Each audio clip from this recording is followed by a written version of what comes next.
You're listening to the Tony Kinnett Cast on 93 WYBC. WCYTV. Here on the Daily Signal. Good evening and welcome to the Tony Kinnett Cast here on the Daily Signal, nationally syndicated first on 93 WYBC. Well, we have new information coming out of Minneapolis where ICE agents, Immigration Customs Enforcement, was getting harassed by, I know that you're shocked to hear, liberals in Minneapolis doing a lot of screaming, a lot of yelling. And you can tell when they're really serious when they break out the kind of kumbaya, like lesbian camp chants. You know the ones I'm talking about here. Exhibit A.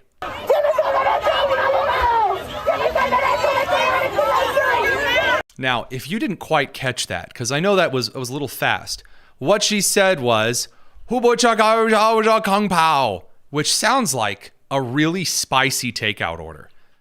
She chants it a couple more times. Again, you see the the ATF agents, in this particular instance, the DHS agents, again, being mobbed by individuals who probably haven't walked more than a half a mile since gym class in high school, if they weren't able to drop it. The chants do get a little more colorful, but luckily for board operator Allison and Indy, we were able to get those censored before the show.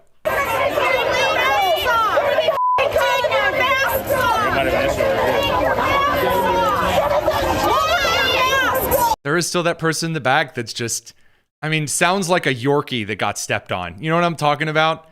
You know what I mean? Like the little dogs that always like talk a really big game. Yeah, that's what I'm talking about.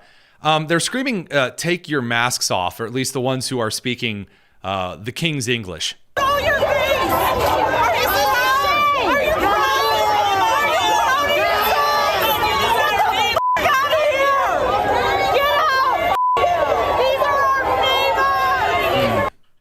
Ah, yes.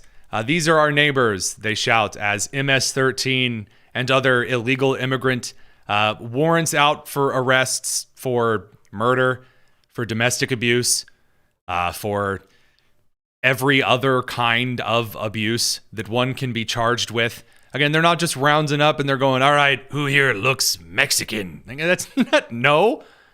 But there doesn't stop it. Again, the whole idea behind the left doing any kind of political activism revolves around this kind of socialist, angsty resistance. And the problem is, well, first of all, everyone in this country is tired of it.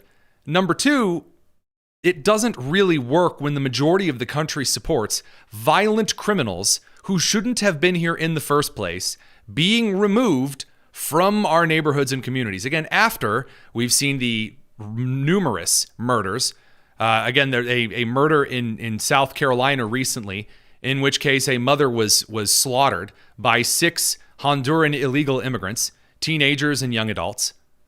Of course, the Colorado terror attack and other incidents. I should also point out regarding the pulling off the mask argument, because they're very, very mad. How dare these federal agents wear masks? Oh, it's so terrible and evil and mean and awful. I will point out, just real quick here, just right out of the blue. They don't really have a problem when they're wearing their keffiyehs and their, KN95 masks. But all of the sudden, when the feds show up with masks, that's not allowed. And by the way, Acting Director Todd Lyons of Immigration Customs Enforcement did address this yesterday, why the feds are wearing masks in a lot of these operations. Why they wear masks? I'm going to answer the mask question. So, no, not the mask, the mask. So, a lot of agencies were invited to come out 2 weeks ago in Los Angeles where we ran an operation where ICE officers were doxxed. So let's just say that again. People are out there taking photos of the names, their faces, and posting them online with death threats to their family and themselves. So I'm sorry if people are offended by them wearing masks, but I'm not going to let my officers and agents go out there and put their lives on the line and their family on the line because people don't like what immigration enforcement is. Correct. This is one of the reasons why the immigration enforcement situation is Donald Trump's most popular action in his administration. the Trump administration's movements on illegal immigration, on securing the southern border, are extremely popular. It is no longer really an 80-20 issue. It's an 85-15 issue. So that you even have Democratic senators like John Fetterman of Pennsylvania sharing a stage with Dave McCormick, the Republican senator from Pennsylvania, saying, yeah, my party screwed up the border, screwed up immigration. Because in the middle of the country especially, the current immigration policy is extremely popular. And then on top of this, when you have these foolish young socialist protesters that are running out, that are calling everything fascist, and they're angrily yelling all of the stuff they've been regurgitated, you do realize that, again, the federal authorities who have the constitutional authority, the jurisdiction in that area to remove foreign enemies from the United States, people who have violated federal law, all of a sudden, when they get a little bit of a shove back, then they start to freak out. So at this Minneapolis protest riot, group therapy session, one of the individuals gets a little too close, does a little Representative LaMonica McIver kind of a body slam maneuver, and God bless the member of the ATF or the DHS here who says no and gives her a firm shove back.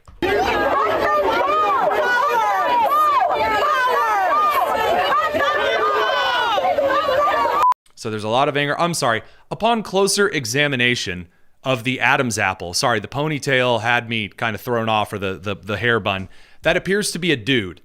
At least I think. Anywho, getting all up in and also putting their hands on the rifle in front of them. Again, I don't know if you guys know this, but putting the hand on the law enforcement's weapon, not historically a great move.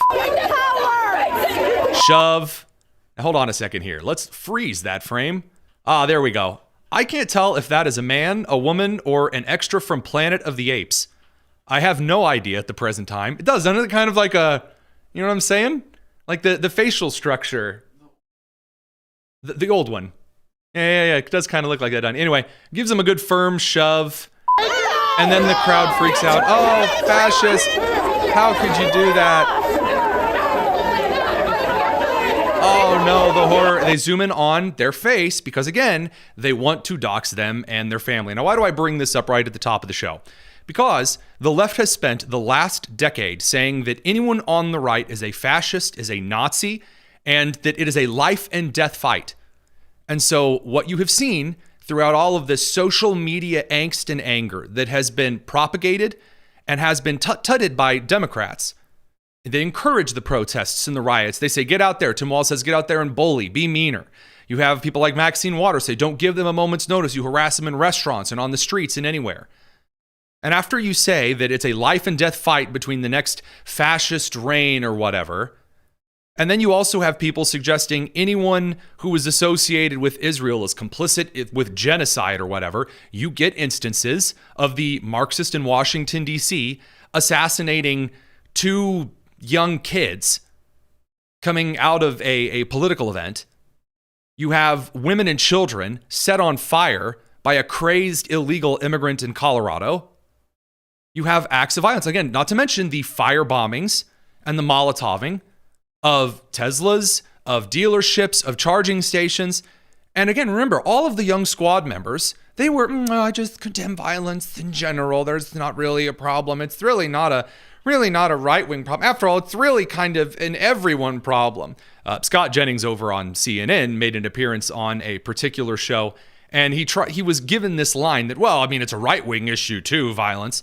Check out what happens when the questions flip the other way. The left has a problem with violence. It is in its heart right now.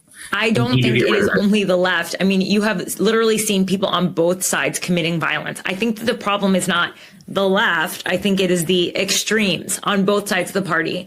And that is what's happening. Like they're the loudest voices, whether the leaders want them or not. And they're the ones who tend to be the most violent. I don't think that's fair to say it's only the left. I mean, why is it happening? Why do late night comedians go on TV and encourage or coddle or give lip service to this vandalism of what went on with Tesla dealerships and so on? Why are there so many prominent people who are didn't get hurt? I totally get why Luigi Mangini was murdered. Like, why? I don't understand. Listen, I'm not for They're going to go back to January 6th again, because that's all that they have. vandalism, but like It's more than that. They firebomb these things. Like it's obviously dangerous, but it's happening on both sides. It's not just what one. person on the right is committing violence today? Oh my gosh. Well, first of all, when you're in power, you don't tend to be the ones that are doing that. And there it is. She can't name anyone. There you go. And that is exactly the way we are. Radio crew will catch you in a second. We'll be back on the live stream. It's the Tony Kinnett Cast. So the nonsense that is continual is, believe it or not, no longer tolerated by not only the American public, but the administration that they elected. This comes in a couple of forms. Again, ICE just concluded a major operation in South Carolina today. There were protests in Boston, of course. But Kristi Noem made an announcement that the family members who have just arrived in the United States of the terrorists who, again, set women and children on fire are also being deported. And this is excellent. Hi, everyone. I'm Homeland Security Secretary Kristi Noem. Today, the Department of Homeland Security and ICE are taking the family of suspected Boulder, Colorado terrorist and illegal alien Mohammed Solomon into ICE custody. Now, Mohammed's despicable actions will be prosecuted to the fullest extent of the law. But we're also investigating to what extent his family knew about this horrific attack, if they had any knowledge of it, or if they provided support to it. I am continuing to pray for the victims of this attack and for all of their families. Our thoughts and our prayers go out to all of them, and I want them to know that justice will be served. Correct. And also, illegal immigrants don't have a right to be here. Womp is, I believe, the correct way to respond to such a thing. Now, additionally, the Democrats are struggling for a number of reasons. And I know that, again, we kind of come back every couple of episodes and point out that the polling is just getting worse for the left. And the reason the polling is getting worse for the left is because they have chosen this illegal immigration enforcement situation, the deportation of violent criminals in the United States and those associated with them, those calling for violence on American soil. That those people being deported, the Democrats have decided to make this their messaging for 2026. It is a tenuous midterm election so far because the economy has some good indicators, some rough indicators. There have been mixed signals about how the tariffs are going to play out for the Trump administration. There have been mixed signals about how foreign policy is going to shake out from the administration. There have been mixed signals on a couple of different things regarding regulation and which are going to be expanded and which are going to be stricken. And right now you see a little bit of a window of opportunity. It's a much smaller window of opportunity because Trump is a pragmatist and is, in fact, losing his patience with a lot of things that he was a bit softer on. Did the Democrats move on that? No. Instead, they've gone all in on illegal immigration.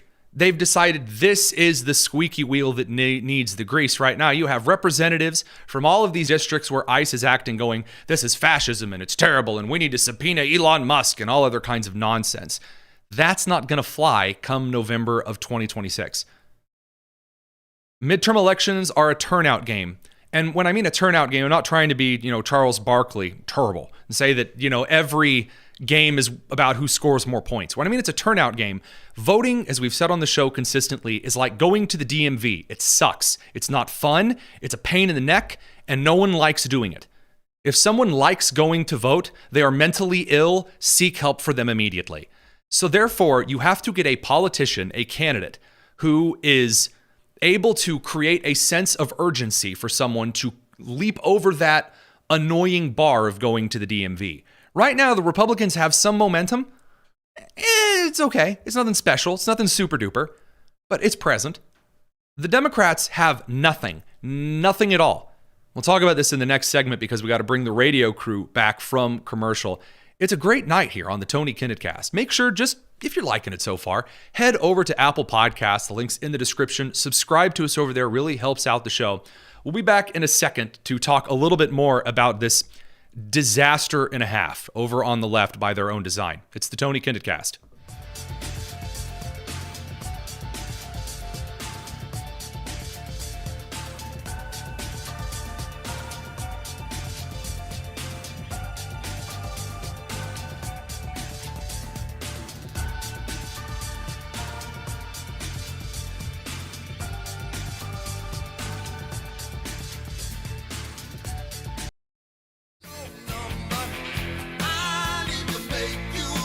The Tony Kinnett Cast on 93 WIBC. Welcome back to the Tony Kinnett Cast. We've got a little bit more to dig into. The left is, I know, struggling. Amazing. We talk about this about once a week, and there is an aspect as kind of a broadcast host. You don't want to bore your audience, and I don't want to give you guys essentially the same story that if you've ever played Mario Kart and you've ever had someone just start driving the other direction, while it may make you happy they're driving the other direction and therefore losing the race, there's this really annoying siren that starts playing, and that can get a little bit obnoxious. So when I bring you that the Democrats are driving backwards as a story, trust me, the numbers are that bad that it does in fact warrant a story or two. So first of these is that Jasmine Crockett, my beloved Jasmine Crockett, the intellectual paragon of the left, the lady who started her life with a kind of a standard Midwestern accent at a ritzy private school, and then to gain votes and credibility, adopted a weird mixture of an Atlanta inner city accent and like some kind of a sort of St. Louis inner city accent, kind of mixed with like elements of like what she may have heard watching Friday once or twice, and she's made that her personality. Well, I guess that just, being embarrassing has its merits over on the Democrat side of the aisle, and so she has announced that she is running to be the ranking member of the House Oversight Committee. She says, quote, "These are not normal times, and this cannot be a business as usual moment," end quote. I do love that she doesn't say, here's why I'm qualified to be the ranking member of the House Oversight Committee. But to be fair, she is on the record saying, I once told my boss he had to hire me because of my skin color. So, I mean, I do find that perhaps a touch ironic, shout out to Alanis Morissette, that the individual with perhaps the least self-awareness of her entire party is running for the ranking member of the committee that requires the most awareness. So, again, our hearts out. Jasmine Crockett, love you. God bless you. Never-ending stream of content for the show. Of course, she's got to talk about the big business bill. Sorry, I have BBB written in the show notes, and I think Better Business Bureau when I see that. The big, beautiful bill that the Republicans are currently arguing over because there's ideological diversity on the right. What a concept. Well, Jasmine Crockett, possible future ranking member of the Oversight Committee, she was asked about it, and boy, did she deliver. So the idea that you would go through and you would like gut critical things that literally people rely on to live. They'd cut things that people like, people that rely on, cutting the things that they would rely on, they would die without those things. Like Fox and Socks and green eggs and ham. Thing one and thing two. Also that say maybe somebody can go and buy yet another jet or another yacht. Yes, that's it. Yes. Yes. See, right next to Form I-9 on my taxes, right down next to line 4D, it says, are you a Republican? Do you want a new jet? I always check yes, but finally we have an administration where I can get one, apparently. It just doesn't seem right because it isn't right. This is... Sorry, I can't. I also want to point out the only ones flying around the country in a private jet right now are Democrats, Alexandria Ocasio-Cortez, and Bernie Sanders. I checked the box on my tax forms for my private jet. I have to fly around because I like the socialism. It's very important. She's also gone off on the Democrat midterm strategy. I know. You're thinking master chess player, strategy hero. I mean, you've got like General Patton, you've got Douglas MacArthur, and now we've got Jasmine Crockett. Midterm strategy. Here we go. What is the Democrat playbook for the midterms? Is it blaming Trump or is it talking about kitchen table issues? You act like I got the playbook. Aren't you running to be ranking member of the Oversight Committee? Listen, the winning playbook, I think, overall is just communication and education. Communication and education. Great. So far, a really great commercial. Education connection. I'm glad. That's fantastic. Let's hopefully a little more. I think that you can talk about kitchen table issues all you want to, but it comes down to actually having a rapport and making sure that people actually understand what it is that you're talking about. Okay, so I'm sorry, hang on. The idea of kitchen table issues is that they are issues that every American is familiar with. So she says, yes, you can talk about kitchen table issues, i.e. the things every American knows how to talk about, that we can connect on talking about because we all go grocery shopping, we all get gas, we all have car expenses. But that's not going to matter if you can't develop a rapport and talk about people where they're at. So what she said is, well, sure, you could talk about kitchen table issues, but that's not going to matter if you can't talk about kitchen table issues. Again, God bless Jasmine Crockett. I love it. Fantastic. Just more. I demand more. And well, we might have to hit a couple more clips because she also came to bat for Biden about 8 months too late. And not the line that Jake Tapper and Alex Thompson are peddling that, oh yeah, I just didn't know he was senile. Oh, I had no idea. No, she's out there going, he's ready to win today. We'll have to touch on that in some bonus tonus.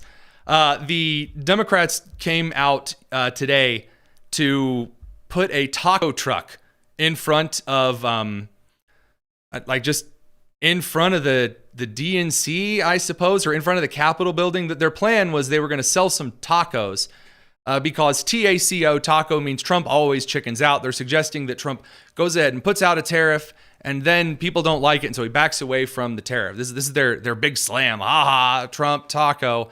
I'm going to say, after you call the guy Hitler and a fascist, and openly tut multiple assassination attempts, suggesting he faked those assassination attempts, calling him Taco Trump, probably not your best insult ever. What's next? His hair? How the man drinks water? I mean, for the side that likes to make fun of Republicans for once running a 2.5-minute Fox News clip about the tan suit Barack Obama wore, I got to say that the taco thing, I don't know if that's going to land. It apparently didn't because the taco truck left early because no one is buying tacos from the Democratic Party. Probably, all the fentanyl and gender hormones stuffed into each one. But I digress. Or maybe they're Jill Biden breakfast tacos. Were they even like authentic good tacos? Because if they're authentic good tacos, then, I don't think the line would be that empty. I've been in DC in lunchtime. There's nowhere to eat. I mean, there's like a weird French restaurant. That's really all there is. It's kind of like the worst. Sorry, I really don't like Washington. Moving on, the Hakeem Jeffries team has decided to waltz out on the big, beautiful bill. And the question that he was asked is, by the way, from a reporting angle, a great question, which is Democrats have said they want to do some cuts. They like the idea of auditing in general, is what the reporter said. So what about the USAID stuff? Like transgender comics to Peru, or the Sesame Street for Iraq, or spreading atheism in Nepal, like all that stuff. Would you be willing to cut that, or at least privatizing NPR and PBS? What about those kind of things? Hakeem Jeffries' response is incredible. Thank you, Leader. House Republicans are moving to claw back billions of dollars in funding to USAID, NPR, and PBS, which they claim is a waste of taxpayer dollars. What is your position on taxpayers footing the bill for programs like that? All these things that are being proposed by extreme MAGA Republicans are dead on arrival. It's fantasy. It's not happening. Oh, okay. Again, he could say, well, if they were willing to just do this and fund these other programs, we would be for it. Nope. Just, I don't like Republicans. But this is the first guy that'll go out there and go, we wanted to be nonpartisan. And again, he's like Barack Obama light when you try to do like an impression of him. Just imagine the most sad, pathetic, soy-drinking dude, and you're already picturing Hakeem Jeffries. Amazing House Minority Leadership. I'm thrilled. We'll let the radio crew head to commercial. We'll catch you guys in a second for a great What You Watching with Stephen Kent. Top 10 of all time. The Pride Month has, in fact, delivered. It's the Tony Kinnett Cast. Okay, I've saved a few things just for you.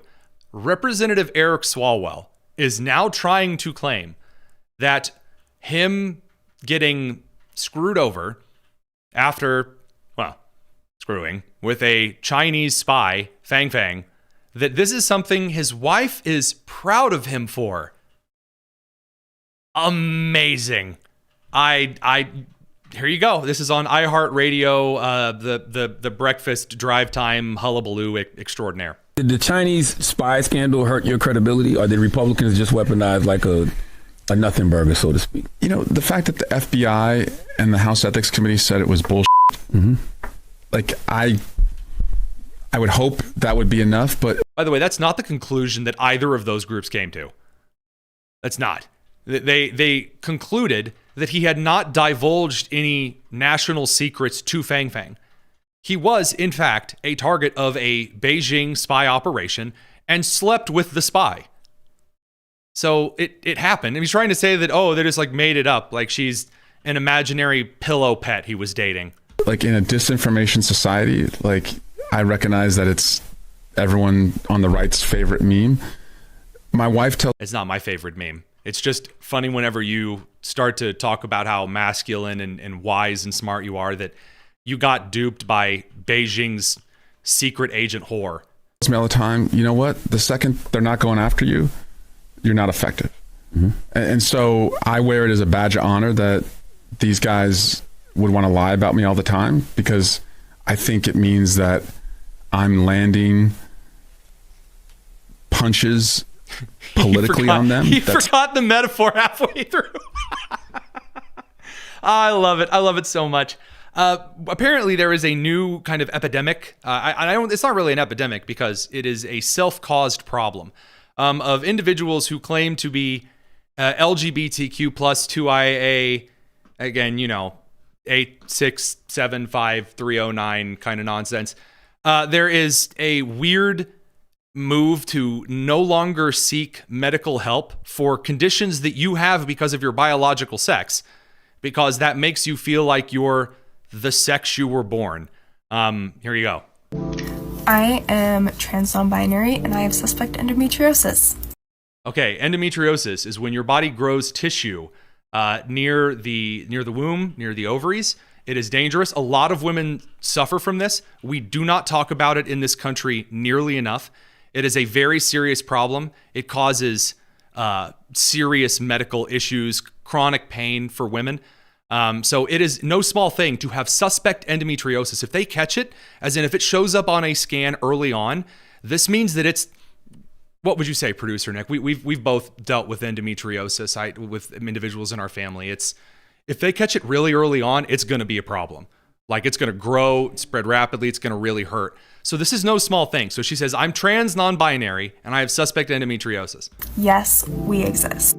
My gender has made finding a diagnosis and treatment a lot more difficult for me, not only because it can be really hard to advocate for yourself when you don't know that people are going to respect your gender identity, but also because a lot of the treatments available for endometriosis do not fit with the lifestyle that I want and honestly would make me extremely dysphoric.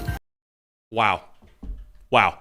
Incredible. All right, we got to cut over to the commercial break. Just if you have a medical issue, regardless of what you think you are, please seek help. Don't be dumb. It's the Tony Kinnett Cast here on the Daily Signal.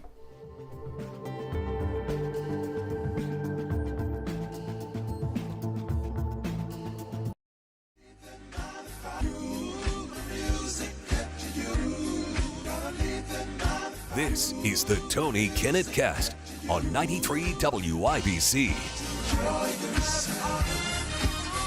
Welcome back to the Tony Kinnett Cast here on the Daily Signal, nationally syndicated first on 93 WIBC. Unfortunately, journalists still exist. And because they still exist, they put out some of the dumbest garbage known to man. And so we have brought on Stephen Kent from the Consumer Choice Center and, of course, Geeky Stoics for a little bit of what you're watching this week, which is, in fact, the burning of journalism before our eyes. Stephen, how's it going? Always good to see you, Tony. So where do we even begin? The disaster, the terror, the horror. Should we start with the New Yorker? I think that's what started this whole train wreck. This morning, the New Yorker posted, if overtly LGBTQ books continue to be banished from library shelves, then it may be left to older works like Ferdinand the Bull and Frog and Toad to smuggle in queer-friendly themes. My God. Oh boy. Oh boy. This is so regressive. That's the R word you're going with? Really? Yeah, that is the R word I'm going with. This is very regressive. I have a lot to say about this. Frog and Toad are one of those children books that I actually was incredibly drawn to as a child. I loved those books by Arnold Lobel. They were some of my favorites. I had a ton of them. And the left has been going on about this for a couple of years now. There's been this effort to retcon Frog and Toad into being a gay couple in the style of the gay penguins from season 2 of Parks and Recreation, if you pick up the reference.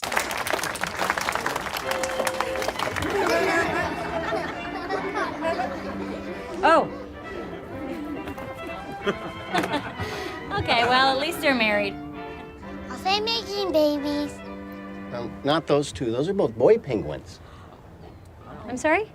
But the whole idea is just that these two guys, these two frogs who live together, and that they take care of each other and they have great conversations, that they must be romantically involved. Isn't this what the jocks did in high school whenever they would just go gay, gay? And now the left does it for healthy male friendships at any opportunity. This just reminds me that about 10 years ago, all of the literary professors in English departments completely ran out of material of any kind. So they just started looking through history and finding any two dudes who were friends. It was like, I bet they're homosexuals. Like David and Jonathan from the Bible, gay. Shakespeare and any two friends in his stories, gay. Sam and Frodo from the Lord of the Rings, yep, gay. Yeah, of course. Yeah, exactly. Because they don't have anything relevant to add or useful to add about literary analysis. And so it's one of these things, Tony, where, the left, they have this thing about toxic masculinity, right? So it's the atomized individual male who is too bold to show his feelings. He doesn't cry, all this kind of stuff. And they go, that's toxic masculinity. But then you get Sam and Frodo, two guys who go on an adventure together. They love one another as friends, neighbors, travelers. They shed tears over one another's suffering. They take care of one another. And the only thing these people have is to sexualize it.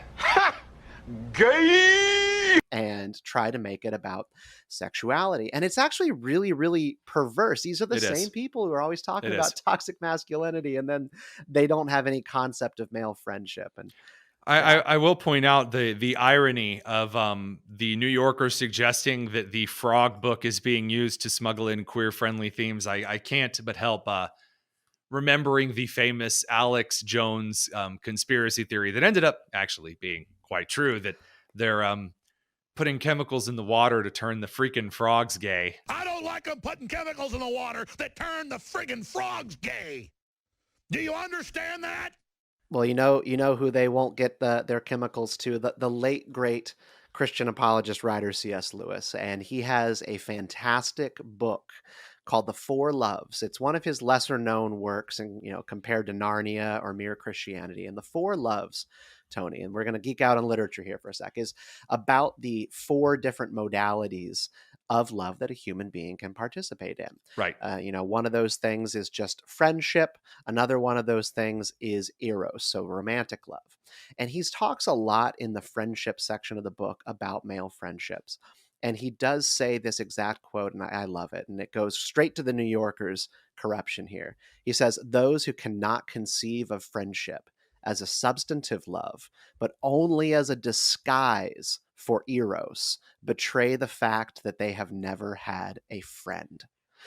And that is exactly what these people are doing here. They just don't understand friendship because everything is always transactional and operating at the romantic or sexual attraction level, which is what Pride is all about, right? That's what this entire month for them is all about. Well, it's a bit strange. I will say, we could talk about, again, Frog and Toad. We could talk about the kind of Crayola pseudo spinoff Mouse and Mole, which is another conversation for another time, maybe a conspiracy theory in and of itself. I was also told that one of the premier examples of a two dudes living together that just had to be gay was Bert and Ernie. I was assured that had to be the case. And so you would think in a Sesame Street post about pride, they say, on our street, everyone's welcome. Together, let's build a world where every person and family feels loved and respected for who they are. Again, they are talking about a month that is devoted to different kinds of sexual expression, and Black and brown people, I guess, as of 2021. Interesting. But in the picture, they don't have Bert and Ernie holding hands. Again, if you're going to do the whole pride thing, you can't even commit to like the one stereotype that has been said for ages. So I'm just not, the messaging isn't even believed by those who are the ones carrying the message. I gotta say, it's a swing and a miss. No, it's always a swing and a miss, and they just kind of keep coming back to this same old tune. And I think at some point people have got to start calling them on it. And I do think that something has shifted in the culture where people are no longer willing to just nod along and say, "Oh yeah, maybe you're right. Bert and Ernie are totally hey, totally Bert, I don't want to be queer." gay, Bert. Why are you gay? Who says I'm gay? You are gay. Yeah.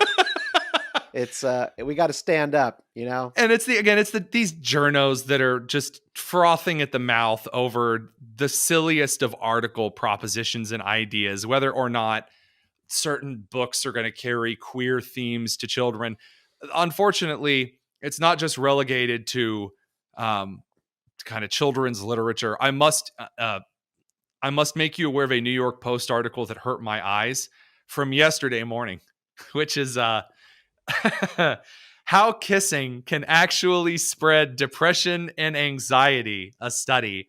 So apparently kissing is now the big bad. Wait, what? You told me I was not allowed to look at this article before discussing it. So I'm sending it to you now. You have to see the thumbnail for this article. Is the most cringy, painful thing. It burns my eyes.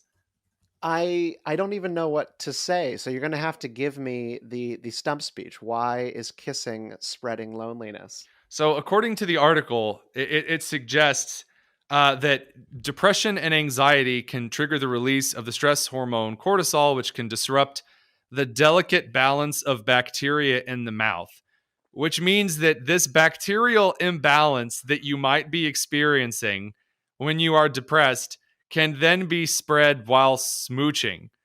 So if your bacteria is in imbalance because you're depressed, kissing someone else could give them offset mouth bacteria, which I'm just going to let you know, that's some major correlation causation nonsense from the scientific perspective.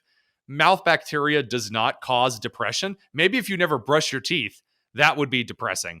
But I don't think this one qualifies. This is a tough one to even wrap my mind around on the spot. You know, my first immediate reaction better than wrapping your tongue around it. Oh, I would never do that. We wouldn't want to get depressed now, would we?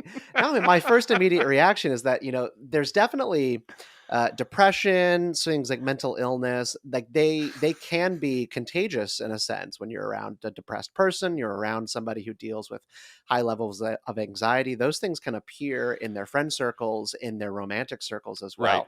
Right. It can be tough being married, you know, to a person who deals with bipolar, anxiety, depression. That's just a reality that a lot of us live with.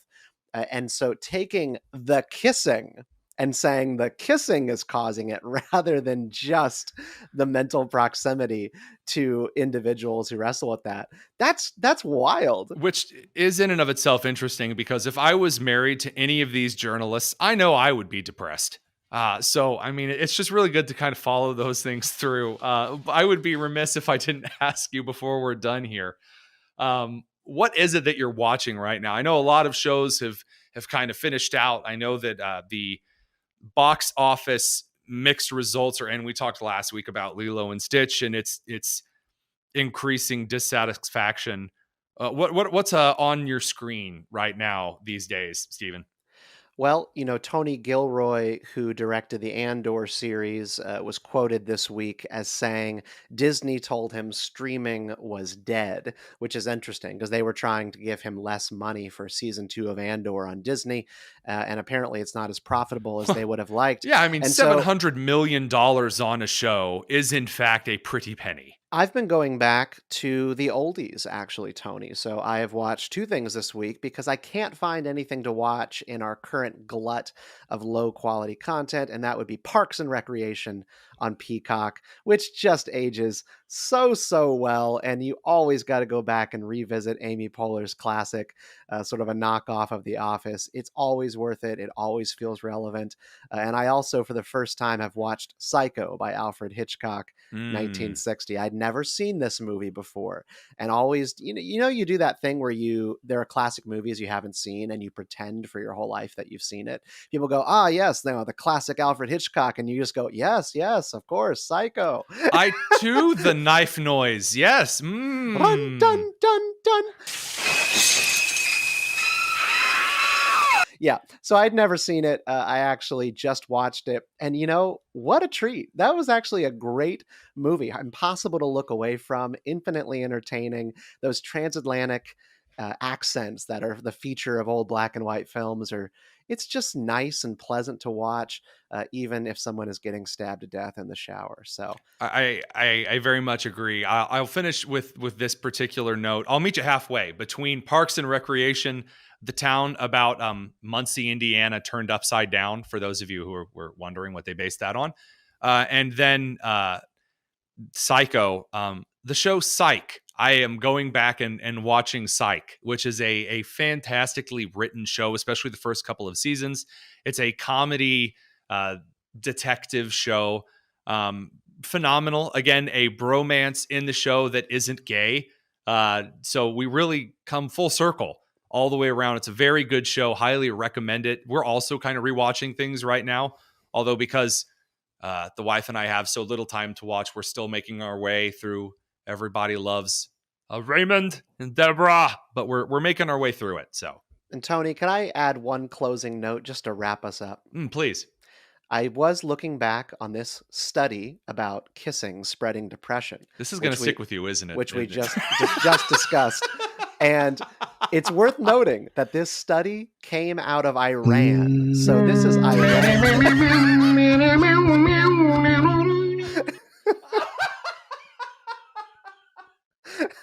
And that is all that needs to be said.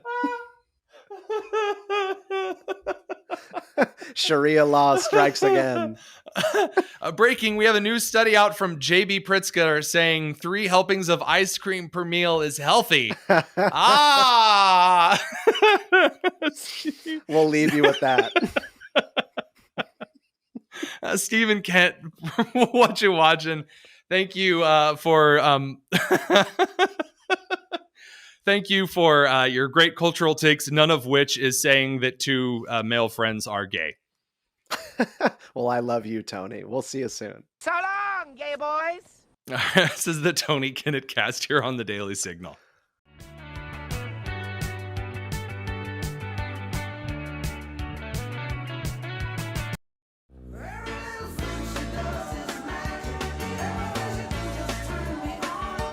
The Tony Kinnett Cast on 93 WIBC. Welcome back to the Tony Kinnett Cast here on the Daily Signal, nationally syndicated, first on 93 WIBC. Have you ever noticed that California struggles just a bit much? What am I saying? We've all noticed this consistently. One of the guys who's actually doing something about it, though, is Steve Hilton over there in that beautiful state, maybe setting it to rights, and we've got him on today. Steve, thanks for joining us. Fantastic to be with you. Thank you. So let's get the elephant out of the room. San Francisco is troubled, one might say. We're digging into a number of policies that were kind of announced, planned out a couple of years ago. Even though the country has largely rejected a lot of these kind of equitable policies, especially in public schools, San Francisco is pushing ahead. San Francisco Unified has its new grading for equity policy that they're getting ready to set in 14 different public high schools. That's like, what, over 10,000 students? What on earth is this? So it's just the latest example of the ideologues taking over the asylum. That's what's going on right across California on every single issue. They've totally lost the plot, lost touch with reality, with practicality. It's all just their insane leftist ideology driving everything. So this is the latest example, grading for equity, because it's like in Alice in Wonderland, right? All have won and all must have prizes. And so we can't have anybody failing anymore, right? So they decided that, you can pass now with 20%. An A, the level to get an A grade, well, that's much too difficult. Let's just make everyone who gets roughly the level of a B grade also get an A grade. Homework, that's very racist. So we can't have that included in grading. We're going to have it all on the final exam. But just in case you don't do well on the final exam, you can take it as many times as you like until you get the right answer. And on and on. I'm not even getting to all of it. It's just total insanity. But actually, the serious part is that it's not just insanity, it's cruelty. That's actually what this is. It's robbing the future from students who this is inflicted upon, because it's not holding them to the kind of high academic standards that they need to be held to in order to prepare for a successful, flourishing life, whatever they choose to do. It's absolutely criminal what's going on. And so when you see, and you see the outcomes right across the board in California's school system, fourth graders in California now perform worse than in any other state in America. So if all these snooty leftists in San Francisco and Marin County looking down their nose at the rubes in the red states, well, guess what? California now on school results has been overtaken by Mississippi, by Louisiana, by all of the country. Right. I mean, the it's states just who used outrageous. to be that 48th, 49th, 50th down on the list. Now, this is the catch, because we could talk about how all of these policies are insane and terrible. It doesn't take a nuclear physicist to tell you that if you walk into a room that is covered in water on the floor and you pull out a mop and you start mopping with the wrong end of the mop, the stick, you're not going to make any progress. The question that I have, though, and this is really a question from a Hoosier out to y'all in California, why is it that after the 15th, the 30th, the 50th horrible mistake in a row, these nutcase ideas, do we keep trying the new experimental, untried, crazy idea? Because you have the solutions. I mean, it's not like we've never seen anything that's worked before in these places, but you have someone who's come in, they've just tried to mop the floor with the stick. You say, well, flip the mop around, and they say, wait, I have another great idea. They run outside, they come back in, and now they're holding a shovel. I don't get, why do Californians keep trying the experimental idea? I'm confused. Yeah. I love your use of the term experimental. Sometimes the way I put it, and I had this in my book that came out a few weeks ago, Caliphalia, reversing the ruin of America's worst run state, which is what California obviously is. And I said, what's really been going on here is that we have been subject to this ideological experiment. That's what it is. And the results are in. It's a disaster on every front. And I sometimes say they've treated this beautiful state as the Wuhan lab of far left extremism, just like cooking up this virus. And it's just a nightmare. Look, here's the thing. For too long, I think Republicans in California have not put up a strong enough fight and put forward a clear enough, inspiring enough alternative. That's why I'm Mr. running. Nice guy and not be called mean bad guys, that kind of thing. Yeah, and so this is why I'm running for governor, because I think we have our best shot in at least 20 years of overturning this insanity. Are you suggesting so Gavin Newsom hasn't been a phenomenal governor? I can't even say it with a straight face. On every single measure, whatever you look at, we have the highest. I mean, let's just take the stuff that Democrats love, smugly to pat themselves on the back on: compassion and social justice and equity. Okay, great. The state that they've run single-handed, 15 years of one-party rule, has the highest rate of poverty in America. Let's just take that one, right? You have AOC and Bernie running around California on their fighting oligarchy tour, talking about how we're going to have, we're for the working class. The working class in California have been completely hammered by those exact policies, by the Bernie AOC policies. For the most of the last 12 months, we had the highest rate of unemployment in America. We have the highest cost for everything: housing, rent, gas, electricity, water, the worst business climate, the lowest income growth out of all 50 states. We're not like middling somewhere in the middle of the pack. The worst outcomes on everything that matters as a result of this 15 years of one-party rule. And I think that now is the time to get out there and take it to these people. The way that they have destroyed opportunity and economic security for Californians is a crime, and we're going to hold them accountable for it. But they've never had anyone really holding them accountable who understands what they've done, the policy alternatives that can put it right, and to mount a strong, energetic campaign. That's what I'm doing here in my run for governor. Sorry, I'm pretty sure a spider just jumped down from the teleprompter and then ran down below my feet. Sorry about that. I think that if you're going to take a look at a great campaign for governor, it has to be practical. It has to be free of kind of the grandiose visions that I see in a lot of opposition-led gubernatorial races. I really frustrates me when you get kind of down to the finish line in any type of gubernatorial contest, and I start seeing silly mistakes.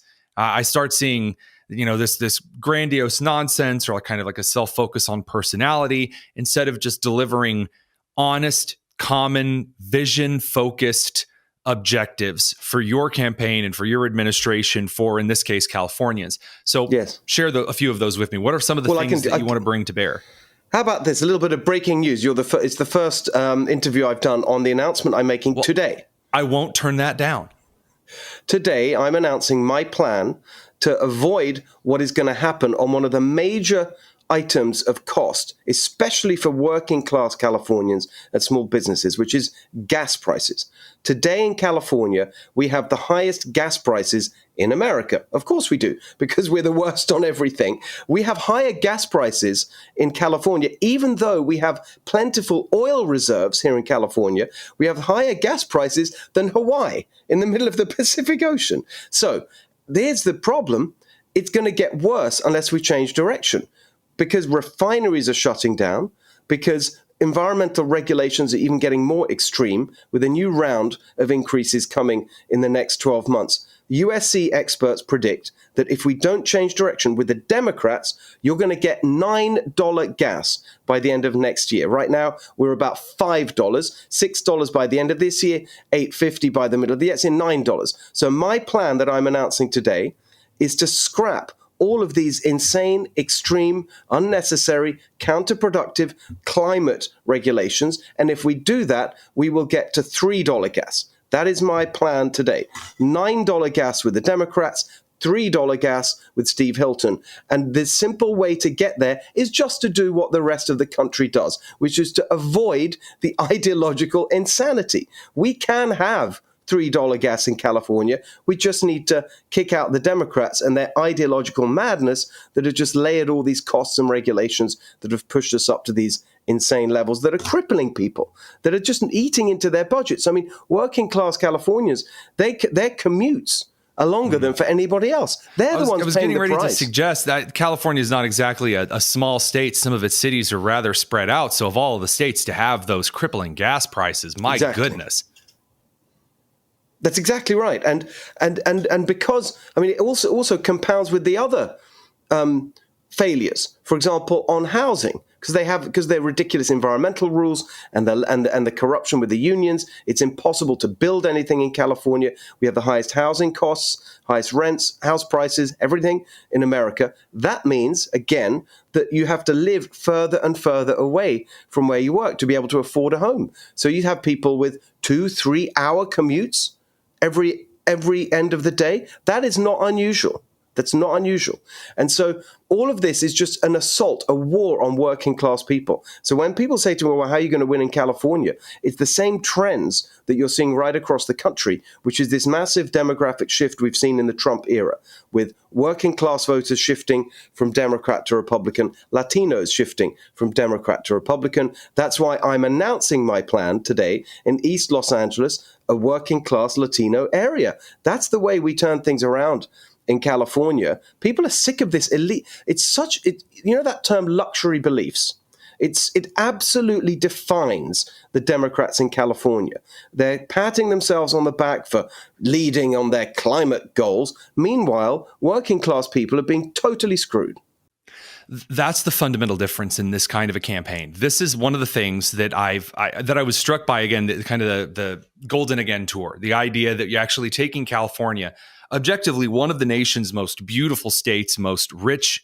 Again, the hold that California had on American culture was not artificial. I mean, it's beautiful and it's an amazing state for a reason. And to see it thrown to the side and stomped on repeatedly by these horrible experimental ideas that after the first one or two, okay, you want to get out there and try something, you can make an argument for that. It didn't work. To then double, triple, quadruple down the millions of people in that large state that it's hurt. It's not as though it's as much a left-wing, right-wing issue in this case as it's a returning to a fundamental of common sense. Just do what the rest of the country does for a minute until we get some of this crisis solved, at least. Yes, I put it like that all the time. And when you see and they're making it worse all the time. I mean, just to give you an example. I'm sorry, it bewilders me that we're here in the middle of the conversation. We're 12 minutes into the interview, and you say, and it's getting worse. And I know it's already getting, I mean, it's as reliable as death and taxes. Is California doing something yet again? Well, here's the thing. You see, because they've got a supermajority in the state legislature, they've had all the statewide offices, they've grown completely arrogant, complacent, detached from normal life. They assume they're going to be in power forever. The only people they listen to are the government unions that fund them and the ideologues and the activists who give them their instructions in terms of policy. And so that's all that's who they listen to. That's their world. And so you see from Sacramento, thousands, literally thousands of bills every year being churned out, all of them adding to the kind of mountain of nonsense and regulation and hassle that make it impossible to live here for working families to survive financially and economically, for small businesses to operate. I mean, I'm on the road the whole time. I love doing events in restaurants. I used to run a restaurant. That is a really tough business. They're on the sharp end of all this absolute nonsense. And because it's just all of these price hikes compound, especially if you have a service-based industry. I don't even know how you could operate a service-based industry and stay in the black in a state like California. I totally agree. I don't understand. That's what I say all the time. I don't know how anyone does it. They're heroic for just keeping going in the face of this assault from the government. But the good news is that these are, like I always say, these are not natural disasters. These are man-made disasters, more specifically Democrat-made disasters. So that means we can turn it around, and that's my plan. Steve Hilton, I wish we had more time. We'll have to bring you on as the campaign progresses a little bit. I'm looking forward to seeing some deregulation coming to the state of California. And more importantly, after you get it all fixed, I'm looking forward to visiting. So exactly. We'll put that on the list. That's my goal. I'm doing this for you, so you can come. I like it. Man, a people-focused state governor. I tell you what, so much better than the Louis XVI France business going on right now. Again, Steve Hilton, thanks again. Really appreciate it, buddy. Great to see you. Thank you. We'll be back in just a second. Don't go anywhere. It's the Tony Kinnett Cast.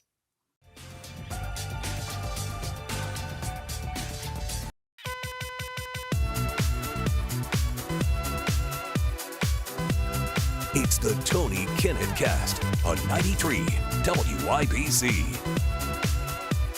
All right, I made a promise. There would be just a smidgen, a hint, a smackerel, if you will, of the bonus tonus this evening. And I do try to keep my words. There are two clips, in fact, that I cannot help but share. Number one is the clip I referenced earlier of Harry Enton, the polling political expert over on CNN, who made it very clear that right now the Democrats are struggling worse than ever. numbers that should be trending in their direction, numbers that should be firmly Democratic numbers, are no longer Democrat numbers at all. Even in their most base of base camps, their strongest of core groups, no longer is anything safe for the Democrats. And then afterwards, a little clip of one of the reasons why. So first of all, you can hear the CNN co-anchor of the segment also just flat out shocked at this particular news. First 4 months of the Donald Trump presidency, that you expect that Democrats would have this massive lead on the economy. It ain't so. It ain't so. The party that is closest to your economic views, in November of 2023, it was the Republicans by 11 points. Now it's still within that range, still within that margin of error. Plus 8-point advantage for the Republican Party. How is that possible, Democrats? How is that possible after all the recession fears, after the stock market's been doing all of this, after all the tariffs that Americans are against, and Republicans still hold an 8-point lead on the economy? Are you kidding me? This is new CNN polling. Yes. How is that, when we look for trends, how is that trending with other data that you're pulling in? Yeah, if it was just this one CNN poll, that would be one thing. But oh, here we go. Take a look at Reuters Ipsos. What do we see here? Party with a better economic plan. Well, in May of 2024, just before Donald Trump was reelected president, Republicans had a 9-point advantage. Look at where we are now in May of 2025. The advantage actually went up by 3 points. Now, again, that should not be happening. It shouldn't be happening. Republicans should not be given more credit on the economy right now, given all of the things you're hearing on the legacy media. Oh, but here's the secret. People aren't learning their data and their political talking points from the legacy media anymore. They're not. People aren't going to CNN like they used to be, or CNBC, or MSNBC, any of the NBC affiliates. They're not going to USA Today. They're not going to Newsweek. They're not going to the Washington Post. Fewer and fewer are going to the New York Times, most of them just for Wordle. It's not good for the crew if they cannot keep the narrative together. Republicans have a 12-point advantage when it comes to the party with a better economic plan. And again, this is after months of supposed economic uncertainty in which the stock market's been going bonkers, in which the tariff wars that Americans are against have been going on. And yet, despite all of that, the Democrats are down by 12 points on the economy. This speaks to Democratic problems on the economy. Now, here's one thing that you need to remember. The Democrats who are currently making fun of Trump with the whole taco thing, Trump chickens out again, oh, Trump always chickens out, that kind of a thing. What Americans recognize is that Trump is a pragmatist, what we have said from the beginning. When Trump throws out an idea and the American people don't like it, if they are loud enough about how they do not like it, Trump often backs off of certain plans. He does. And when you have Scott Bessent saying one thing and Peter Navarro saying the other thing, and the majority of Americans go, Peter Navarro is dumb, lock him away in a closet and leave him there, then, well, I mean, Scott Bessent is there to say I was right all along, and it turns out voters do in fact like that, and Trump's more willing to move in that direction. Better than basically anything that you could possibly look at. The Republicans still hold an advantage on the all-important key issue of the day, and that is the reason why, even if Donald Trump's approval ratings are a little bit lower than they used to be, Republicans are not out of the ballgame because they still have a clear advantage on the economy, whether you look at CNN's polls or whether you look at the Ipsos poll right here, in which they have a 12-point advantage on the economy, Kate. And also in the CNN data, it does show that Republicans are gaining ground in an area that is key relating to all of this, which... So here's where the unopposed, unbelievable shock comes in and smacks everyone over the back of the head. This next poll is perhaps one of the greatest shifts in a century of political polling. Is when it comes to the middle class. Yeah. You know, historically speaking, which is the party of the middle class has been a huge advantage for Democrats. I have polling from NBC going all the way back since 1989 when Democrats had a 23-point advantage. 2016, a 17-point advantage. But by this decade, we already started seeing declines back in 2022 where you saw that Democrats led, but only by 4 points, well within the margin of error. And now in our latest CNN poll among registered voters, which is the party of the middle class, it is tied. This, I think, speaks to Democratic ills more than anything else. They have traditionally been the party of the middle class. No more. Donald Trump and the Republican Party have taken that mantle away, and now a key advantage for Democrats historically has gone adios amigos, and now there is no party that is the party of the middle class. Republicans have completely closed the gap, Kate. All right, there's a... Yeah, that's huge. That is, that the Republican Party, and again, this is where we all go back to the whole working class 90s labor Democrat core, which used to be so firmly on the side of the leftists. Right now, the left doesn't represent unions as a whole. The right represents kind of more core labor unions, which, by the way, I disagree with. I don't think that's a good move. I do think they should represent the working class because they are, in fact, who negotiates more tax cuts for the middle class of this country. But I think it's more effective to state that right now the left is the party of two things. Number one, the kind of suburban wine mom HR, teachers union, journo union kind of crew. That's not the same as a labor union. You put the teachers union and then like the UAW in the same room. Those are not the same conversations going on. And the other group that the Democrat is really leaning in on is the How Dare Men Be Straight group. So the Kamala Harris HQ account, after being roasted for all eternity and losing the Kamala Harris election, rebranded its page to Fact Post News, which it neither does anything regarding facts or news. They posted a clip from some friends over in DC on the Ruthless podcast. We've played a little bit of their stuff before. They're an excellent show. You should check those guys out. In which they were talking with Secretary of Transportation Sean Duffy. Sean Duffy made the crazy suggestion, just way out there, that as a man, he doesn't really care to see dudes in spandex. Women in spandex, that's totally fine. But as a guy, he's not really into seeing, men in spandex. Again, what some might consider an exceptionally normal thing to say. But the Democrats lost their ever-loving minds over this one. Can you jail the bikers? We're getting to the important stuff with the secretary. I would say not for riding the bike, but I don't think men in spandex look good at all. That's not. I'm sorry to the guys that bike, but it looks like, listen, women in spandex, beautiful. Men, not so much, right? And the Kamala Harris account is just losing it over this one. They're like, oh, that's so weird, women, a guy thought women look beautiful in tight clothing, but men don't look beautiful in tight clothing. Yeah. And breaking news, guys like seeing the curves of ladies. More at 11. I mean, okay. That's the dunk. This is the same crew that was going to trot out Tim Walz to be all masculine with people. Again, the sudden shock that you're going to guilt the age of feminism where, these men and they're catcalling and they're liking women. And then, again, guys just kind of left and said, all right, fine. We'll just go do our own thing. And then the complaints became, why aren't any guys paying attention to me? You can't have it both ways. Unless it's Pride Month, and then I guess the bisexual crew comes out and tells everyone very proudly and loudly that they'll sleep with anything that moves. So we'll be back tomorrow with a good more couple of news stories, some surprises as well, and God knows, some suffering for us all to endure. It's the Tony Kinnett Cast here on the Daily Signal, nationally syndicated first on 93 WIBC. Subscribe over on Apple Podcasts, really helps out the show. We'll see you then. Take care.